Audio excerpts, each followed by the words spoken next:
Praise the Lord. ஆண்டவர் இரட்சகருமாக இயேசு கிறிஸ்துவின் நாமத்தினாலே உங்களை வாழ்த்துகிறேன். கர்த்தர் நம்மோடு கூட இருக்கிறார்.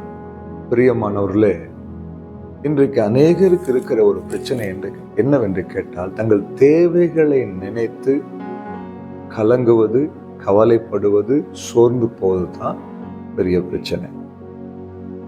இது எல்லாருக்கும் இருக்கும். இந்த வார்த்தை பேசிக்கொண்ட எனக்கும் இருக்கும். ஆனால் ஒன்றே ஒன்று, இப்படிப்பட்ட நேரங்களில் எல்லாம் நான் எந்த மனிதனை நோக்கி பார்ப்பதில்லை, உண்டாக்கின தேவனை நோக்கி பார்க்கிறேன். இதுவரைக்கும் அவர் என்னை கைவிடவில்லை, கர்த்தர் எனக்கு கொடுத்த ஊழியத்தையும் கைவிடவில்லை. இன்றைக்கு ஒரு வார்த்தையை நான் வாசித்து தியானிக்க போகிறோம். மத்தேயு 6ஆம் அதிகாரம் 32ஆம் வசனத்துடைய கடைசி பகுதி வாசிக்கிறேன். இவைகள் எல்லாம் உங்களுக்கு வேண்டியவைகள் என்று உங்கள் பரமபிதா அறிந்திருக்கிறார். எவைகள்? மேல் வசந்த வாசனை, எண்ணத்தை கொடுப்போம், எண்ணத்தை உடுப்போம், ஒரு பொருளாதார தேவைகளை குறித்த வார்த்தைகள் எல்லாருக்கும் இருக்குங்க. இந்த தேவைகளை குறித்த பாரம் எல்லாருக்கும் இருக்கும்.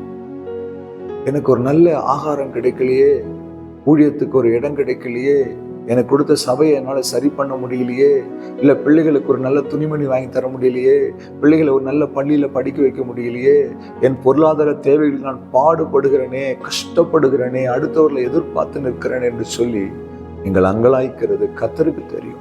அதாங்க வசனம் சொல்லுது, நீங்க எதிர்பார்க்கிற, நீங்க லிஸ்ட் போட்டு வச்சிருக்கிற எல்லாம் உங்களுக்கு தேவைன்னு அவருக்கு தெரியும். கண்டிப்பா அவருக்கு தெரியும். உங்களுக்கு இன்னது தேவை என்பது உங்கள் பரமபிதா அறிந்திருக்கிறார். அப்பாவுக்கு தெரியும், ஐயா ஒரு பிள்ளைக்கு என்ன வேணும்னு. ஒரு தகப்பனுக்கு தெரியாதா ஒரு பிள்ளைக்கு என்ன வேணும்னு? தகப்பனுக்கு தெரியும். ஆனா இங்க பிரச்சனை என்னன்னு கேட்டா, நாம் தேட வேண்டியது தேடும் பொழுது நாம் தேடுகிறது அவர் கொடுப்பார். அதுக்கு அடுத்த வசனம் வாசித்து பார்க்க, முதலாவது தேவனுடைய ராஜ்யத்தையும் அவர் நீதியும் தேடுங்க. நீங்க தேட வேண்டியதை கர்த்தருடைய சமூகத்தை போய் தேடுங்க, அவர் பிரசன்னத்தை தேடுங்க, அவருடைய அருகாமையை தேடுங்க. நீங்க தேடிக்கொண்டிருக்க எல்லாவற்றையும் அவர் உங்களுக்கு ஆச்சரியமாய் தருவார். ஒரு பெரிய லிஸ்ட் போட முடியும். என்னோட ஊழியத்தில் கர்த்தர் எனக்கு கொடுத்த ஊழிய பாதையில எவ்வளவோ தேவைகள் எதிர்பார்த்திருக்கிறேன். ஒரு பெரிய சபை இல்லை, ஆனாலும் கர்த்தர் எனக்கு கொடுத்த மந்தைகளுக்கு தேவையான தீவனத்தை, தேவையான காரியங்களை எல்லாவற்றையும் நேர்த்தியாய் பர்ஃபெக்டா கொடுத்து ஆசீர்வதித்து நடத்துகிறார்.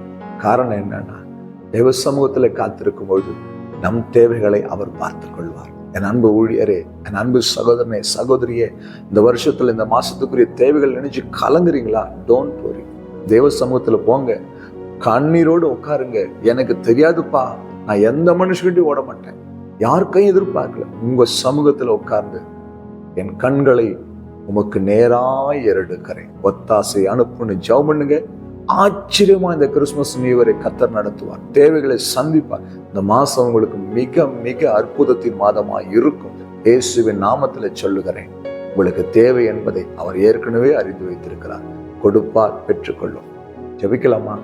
அன்பும் இரக்கமுள்ள ஆண்டவரே, இந்த வார்த்தைக்காக ஸ்தோத்திரம். ஆண்டவரே, இவைகள் எல்லாம் எங்களுக்கு தேவை என்பதை எங்கள் தகப்பன் அறிந்திருக்கிறீரே. ஆண்டவரே, ஒருவேளை உண்மை தேட மறந்து தேவைகளை தேடி ஓடி இருந்தால் மன்னித்து மறந்து ஒரு விசை இந்த வார்த்தையின்படி ஒவ்வொரு தேவையும் சந்தித்து ஆசீர்வதியும், கொடுக்கும், நிரப்பும். இயேசு கிறிஸ்துவின் நாமத்தில் ஜெபிக்கிறோம் பிதாவே, ஆமென். ஹல்லேலூயா. God bless you.